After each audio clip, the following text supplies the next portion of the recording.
Manuscrito hallado en una botella. De mi país y mi familia poco tengo que decir. Un trato injusto y el andar de los años me arrancaron del uno y me alejaron de la otra. Mi patrimonio me permitió recibir una educación esmerada, y la tendencia contemplativa de mi espíritu me facultó para ordenar metódicamente las nociones que mis tempranos estudios habían acumulado. Las obras de los moralistas alemanes me proporcionaban un placer superior a cualquier otro, no porque admirara equivocadamente su elocuente locura, sino por la facilidad con que mis rígidos hábitos mentales me permitían descubrir sus falsedades. Con frecuencia se me ha reprochado la aridez de mi inteligencia, imputándome como un crimen una imaginación deficiente. El pirronismo de mis opiniones me ha dado fama en todo tiempo. En realidad, temo que mi predilección por la filosofía física haya inficionado mi mente con un error muy frecuente en nuestra época. Aludo a la costumbre de referir todo hecho, aun el menos susceptible de dicha referencia, a los principios de aquella disciplina. En general, no creo que nadie esté menos sujeto que yo a desviarse de los severos límites de la verdad, arrastrado por los signes fatui de la superstición. Me ha parecido apropiado hacer este proemio para que el increíble relato que he de hacer no sea considerado como el delirio de una imaginación desenfrenada, en vez de la experiencia positiva de una inteligencia para quien los ensueños de la fantasía son letra muerta y nulidad. Después de varios años pasados en viajes por el extranjero, me embarqué en el año 1800 en el puerto de Batavia, capital de la rica y populosa isla de Java, para hacer un crucero al archipiélago de las Islas de la Sonda. Me hice a la mar en calidad de pasajero, sin otro motivo que una especie de inquietud nerviosa que me hostigaba como si fuera un demonio. Nuestro excelente navío, de unas 400 toneladas, tenía remaches de cobre y había sido construido en Bombay con teca de Malabar. Llevaba una carga de algodón en rama y aceite procedente de las islas Laquévidas. También teníamos a bordo bonote, melaza, aceite de manteca, cocos y algunos cajones de opio. El arromaje había sido mal hecho y, por lo tanto, el barco escoraba. Iniciamos el viaje con muy poco viento a favor, y durante varios días permanecimos a lo largo de la costa oriental javanesa, sin otro incidente para menguar la monotonía de nuestro derrotero que el encuentro ocasional con alguno de los pequeños grabs del archipiélago al cual nos encaminábamos. Una tarde, mientras me hallaba apoyado en el coronamiento, observé hacia el noroeste una nube aislada de extraño aspecto. Era notable tanto por su color como por ser la primera que veíamos desde nuestra partida de Batavia. La observé continuamente hasta la puesta del sol, en que comenzó a expandirse rápidamente hacia el este y el oeste, cerniendo el horizonte con una angosta faja de vapor y dando la impresión de una dilatada playa baja. Pronto, mi atención se vio requerida por la coloración rojo oscuro que presentaba la luna y la extraña apariencia del mar. Operábase en este una rápida transformación y el agua parecía más transparente que de costumbre. Aunque me era posible distinguir muy bien el fondo, lancé la sonda y descubrí que había 15 brazas. El aire se había vuelto intolerablemente cálido y se cargaba de exhalaciones en espiral semejantes a las que brotan del hierro al rojo. A medida que caía la noche, cesó la más ligera brisa y hubiera sido imposible concebir calma más absoluta. La llama de una bujía colocada en la popa no oscilaba en lo más mínimo, y un cabello, sostenido entre dos dedos, colgaba sin que fuera posible advertir la menor vibración. Empero, como el capitán manifestara que no había ninguna indicación de peligro, pero que estábamos derivando hacia la costa, mandó arriar las velas y echar el ancla. No se apostó ningún vigía y la tripulación, formada principalmente por malayos, se tendió sobre el puente a descansar. En cuanto a mí, bajé a la cámara, apremiado por un penoso presentimiento de desgracia. Todas las apariencias me hacían ver la inminencia de un huracán. Transmití mis temores al capitán, pero no prestó atención a mis palabras y se marchó sin haberse dignado contestarme. Mi inquietud, sin embargo, no me dejaba dormir y hacia medianoche subí a cubierta. Cuando apoyaba el pie en el último peldaño de la escala de toldilla, Me sorprendió un fuerte rumor semejante al zumbido que podría producir una rueda de molino girando rápidamente y, antes de que pudiera asegurarme de su significado, sentí que el barco vibraba. Un instante después, un mar de espuma nos caía de través y, pasando sobre el puente, barría la cubierta de proa a popa. La excesiva violencia de la ráfaga significó en gran medida la salvación del navío, aunque totalmente sumergido, como todos sus mástiles habían volado por la borda, surgió lentamente a la superficie al cabo de un minuto y, vacilando unos instantes bajo la terrible presión de la tempestad, acabó por enderezarse. Imposible me sería decir por qué milagro escapé la destrucción. Aturdido por el choque del agua, volvía en mí para encontrarme encajado entre el codaste y el gobernalle. Me puse de pie con gran dificultad y, mirando en torno, presa de vértigo, se me ocurrió que habíamos chocado contra los arrecifes. Tan terrible e inimaginable era el remolino que formaban las montañas de agua y espuma en que estábamos sumidos. Un momento después oí la voz de un viejo sueco que se había embarcado con nosotros en el momento en que el buque se hacía a la mar. Lo llamé con todas mis fuerzas y vino tambaleándose. No tardamos en descubrir que éramos los únicos supervivientes de la catástrofe. Todo lo que se hallaba en el puente había sido barrido por las olas. El capitán y los oficiales debían haber muerto mientras dormían, ya que los camarotes estaban completamente inundados. Sin ayuda, poco era lo que podíamos hacer, y nos sentíamos paralizados por la idea de que no tardaríamos en zozobrar. Como se supondrá, el cable del ancla se había roto como un bramante al primer embate del huracán, ya que de no ser así nos habríamos hundido en un instante. Corríamos a espantosa velocidad y las olas rompían sobre cubierta. El maderamen de popa estaba muy destrozado y todo el navío presentaba gravísimas averías. Empero, vimos con alborozo que las bombas no se habían atascado y que el lastre no parecía haberse desplazado. Ya la primera furia de la ráfaga estaba amainando, y no corremos mucho peligro por causa del viento, pero nos aterraba la idea de que cesara completamente. Sabedores de que naufragaríamos en el agitado oleaje que seguiría de inmediato. Este legítimo temor no se vio, sin embargo, verificado.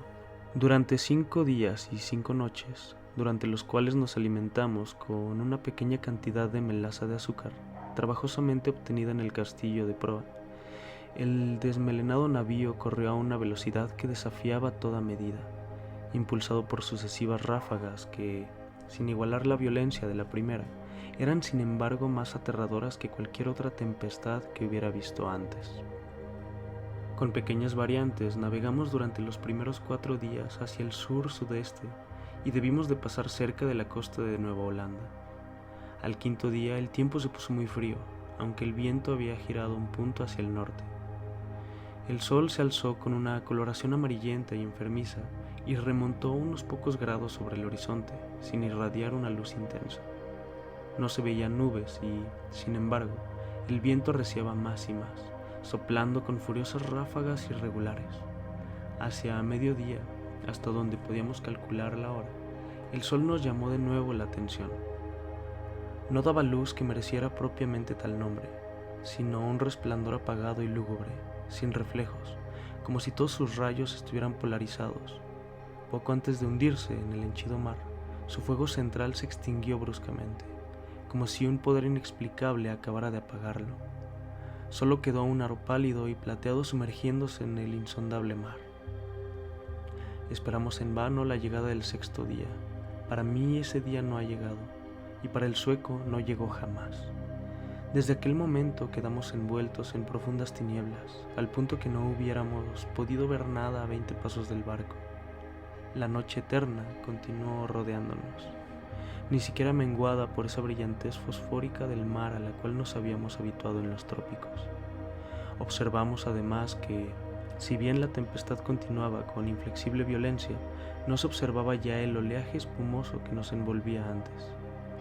Alrededor de nosotros todo era horror, profunda oscuridad y un negro desierto de ébano. El espanto supersticioso ganaba poco a poco el espíritu del viejo sueco, y mi alma estaba envuelta en silencioso asombro. Descuidamos toda atención del barco, por considerarla ociosa, y nos aseguramos lo mejor posible en el tocón del palo de mesana, mirando amargamente hacia el inmenso océano. No teníamos manera de calcular el tiempo y era imposible deducir nuestra posición.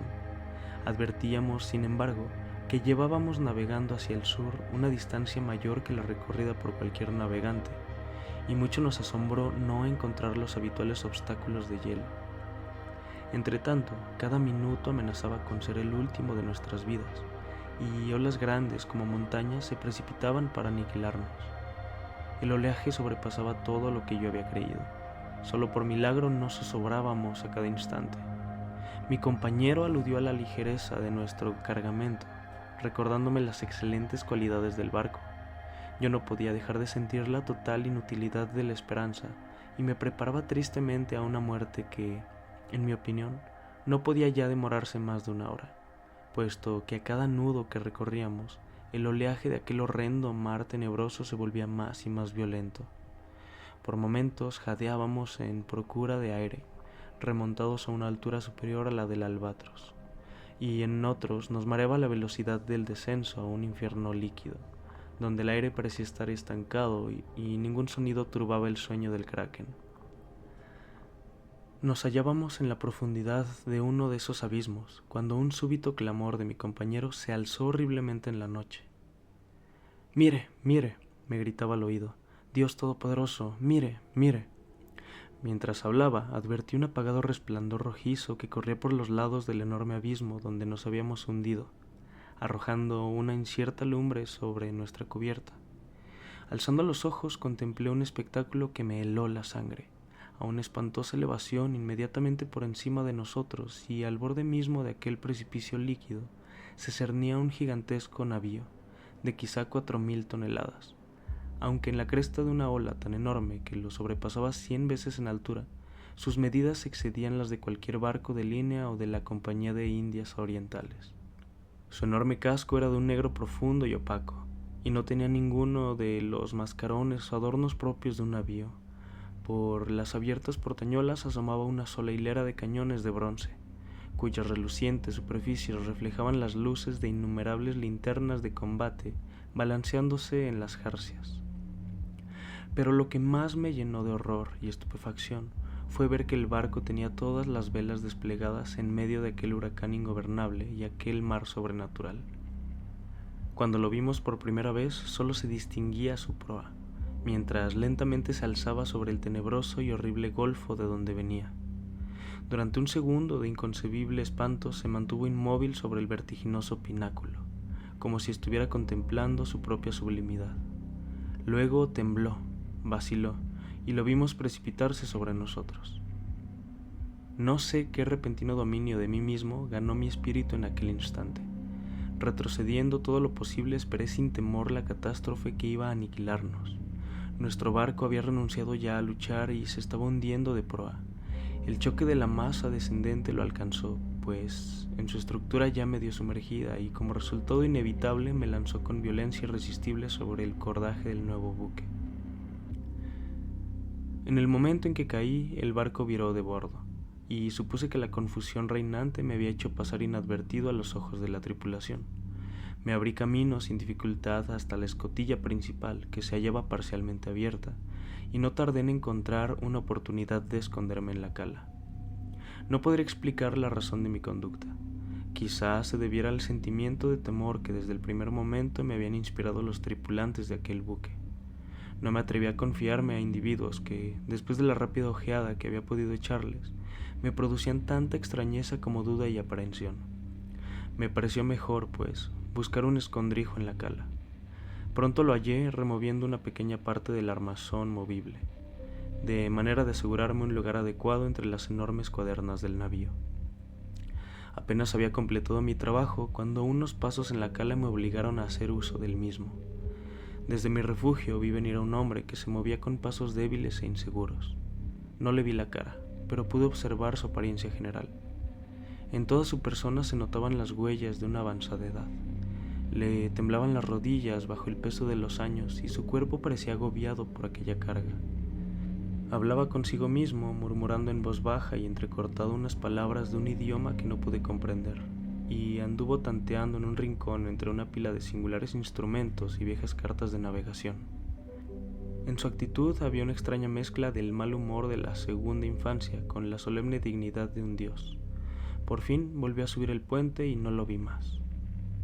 Un sentimiento para el cual no encuentro nombre se ha posesionado de mi alma.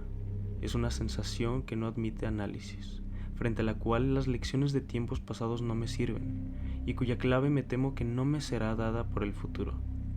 Para una mente constituida como la mía, esta última consideración es un tormento. Nunca, sé que nunca llegaré a conocer la naturaleza de mis concepciones, y sin embargo no es de asombrarme que esas concepciones sean indefinidas, puesto que se originan en fuentes tan extraordinariamente nuevas. Un nuevo sentido, una nueva entidad se incorpora a mi alma. Hace ya mucho que subí por primera vez al puente de este terrible navío, y pienso que los rayos de mi destino se están concentrando en un foco. Hombres incomprensibles, envueltos en meditaciones cuya especie no alcanzo a adivinar, pasan a mi lado sin reparar en mí. Ocultarme es una completa locura, pues esa gente no quiere ver. Hace apenas un instante que pasé delante de los ojos del segundo. No hace mucho que me aventuré en el camarote privado del capitán y tomé de allí los materiales con que escribo esto y lo que antecede. De tiempo en tiempo seguiré redactando este diario, cierto que puedo no encontrar oportunidad de darlo a conocer al mundo, pero no dejaré de intentarlo. En el último momento encerraré el manuscrito en una botella y lo arrojaré al mar. Un incidente ocurrido me ha dado nuevos motivos de meditación. ¿Ocurren estas cosas por la operación de un azar ingobernado? Había subido a cubierta y estaba tendido, sin llamar la atención, en una pila de frenillos y viejas velas depositadas en el fondo de un bote. Mientras pensaba en la singularidad de mi destino, iba pintarrajeando inadvertidamente con un pincel lleno de brea los bordes de un ala de trinquete que aparecía cuidadosamente doblada sobre un barril a mi lado. La vela estaba ahora tendida y los toques irreflexivos del pincel se despliegan formando la palabra descubrimiento. En este último tiempo he hecho muchas observaciones sobre la estructura del navío. Aunque bien armado, no me parece que se trate de un barco de guerra. Sus jarcias, construcción y equipo contradicen una suposición semejante.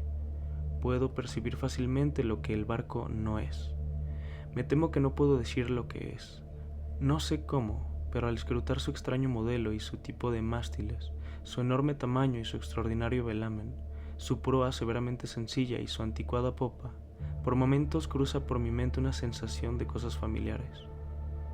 Y con esa imprecisa sombra de recuerdo se mezcla siempre una inexplicable remembranza de antiguas crónicas extranjeras y de edades remotas.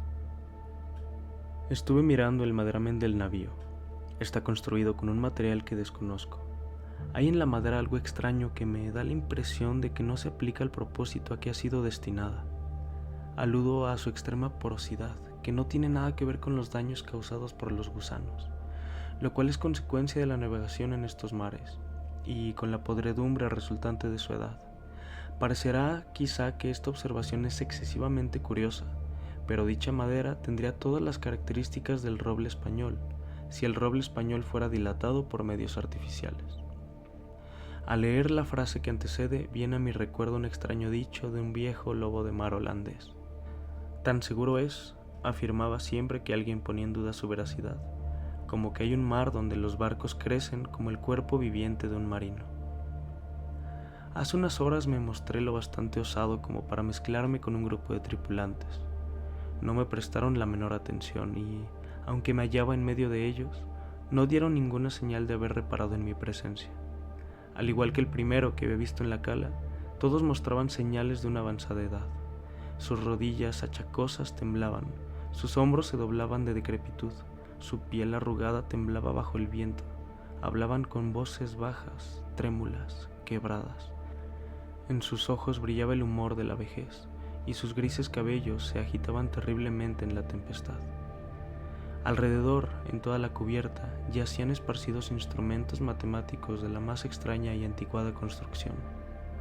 Mencioné hace algún tiempo que un ala del trinquete había sido izada. Desde ese momento, arrebatado por el viento, el navío ha seguido su aterradora carrera hacia el sur, con todo el trapo desplegado desde la punta de los mástiles hasta los botalones inferiores, hundiendo a cada momento los penoles de las cuerdas del juanete, en el más espantoso infierno de agua que imaginación humana alcance a concebir. Acabo de abandonar el puente, donde me es imposible mantenerme de pie aunque la tripulación no parece experimentar inconveniente alguno. Para mí es un milagro de milagros que nuestra enorme masa no se ha tragado de una vez y para siempre. Seguramente estamos destinados a rondar continuamente al borde de la eternidad, sin precipitarnos por fin en el abismo. Pasamos a través de olas 1000 veces más gigantescas que las que he visto jamás, con la facilidad de una gaviota. Las colosales aguas alzan sus cabezas sobre nosotros como demonios de la profundidad, pero son demonios limitados, a simples amenazas y a quienes se les ha prohibido destruir. Me siento inclinado a atribuir esta continua sobrevivencia a la única causa natural que puede explicar semejante efecto. Supongo que el barco está sometido a la influencia de alguna poderosa corriente o de una impetuosa resaca. He visto al capitán cara a cara, en su propia cabina, pero como lo suponía no me prestó la menor atención, aunque para un observador casual nada hay en su apariencia que pueda parecer por encima o por debajo de lo humano. Un sentimiento de incontenible reverencia y temor se mezcló al asombro con que lo contemplaba. Tiene casi mi estatura, es decir, 5 pies 8 pulgadas. Su cuerpo es proporcionado y sólido, sin ser especialmente robusto ni destacarse en nada, mas la singularidad de su expresión, la intensa, la asombrosa, la estremecedora evidencia de una vejez tan grande, tan absoluta, dominó mi espíritu con una sensación, con un sentimiento inefable. Aunque poco arrugada, su frente parece soportar el sello de una miríada de años. Sus cabellos grises son crónicas del pasado y sus ojos, aún más grises, son síbilas del futuro. El piso del camarote estaba cubierto de extraños infolios con broches de hierro, estropeados instrumentos científicos y viejísimas cartas de navegación fuera de uso.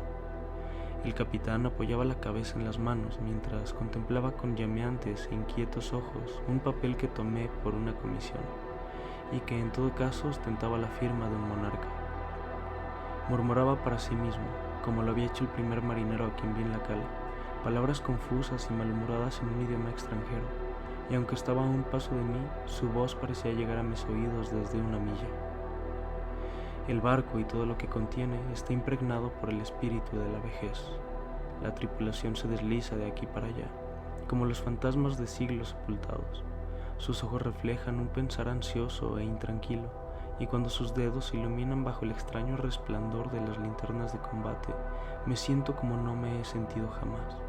Aunque durante toda mi vida me interesaron las antigüedades, me saturé con las sombras de rotas columnas en Baalbek, en Tadmor y en Persépolis, hasta que mi propia alma se convirtió en una ruina. Al mirar en torno, me avergüenzo de mis anteriores aprensiones. Si temblé ante el huracán que nos ha perseguido hasta ahora, ¿cómo no quedar transido de horror frente al asalto de un viento y un océano para los cuales las palabras tornado y tempestad resultan triviales e ineficaces? En la vecindad inmediata del navío reina la tiniebla de la noche eterna y un caos de agua sin espuma, pero a una legua, a cada lado, alcanzan a verse a intervalos y borrosamente gigantescas murallas de hielo que se alzan hasta el desolado cielo y que parecen las paredes del universo. Tal como imaginaba, no hay duda de que el navío está en una corriente, si cabe dar semejante nombre a una marea que, aullando y clamando entre las paredes de blanco hielo, corre hacia el sur con la resonancia de un trueno y la velocidad de una catarata cayendo a pico. Supongo que es imposible concebir el horror de mis sensaciones. Sin embargo, sobre mi desesperación predomina la curiosidad de penetrar en los misterios de estas horribles regiones y me reconcilia con la más atroz apariencia de la muerte. Es evidente que nos precipitamos hacia algún apasionante descubrimiento, un secreto incomunicable cuyo conocimiento entraña la destrucción. Quizá esta corriente nos lleva hacia el polo sur mismo. Preciso es confesar que una suposición tan desorbitada en apariencia tiene todas las probabilidades a su favor. La tripulación recorre el puente con pasos inquietos y vacilantes, pero noto en sus fisonomías una expresión donde el ardor de la esperanza sobrepasa la apatía de la desesperación. El viento sigue, entre tanto, de popa, y como llevamos desplegadas todas las velas, hay momentos en que el barco se ve levantado sobre el mar. ¡Oh, horror de horrores!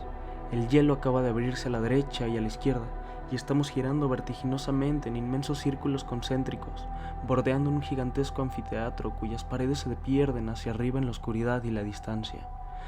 Pero poco tiempo me queda para pensar en mi destino. Los círculos se están reduciendo rápidamente, nos precipitamos en el torbellino, y entre el rugir, el aullar y el tronar del océano y la tempestad, el barco se estremece. Oh, Dios, y se hunde. Manuscrito hallado en una botella, Edgar Allan Poe.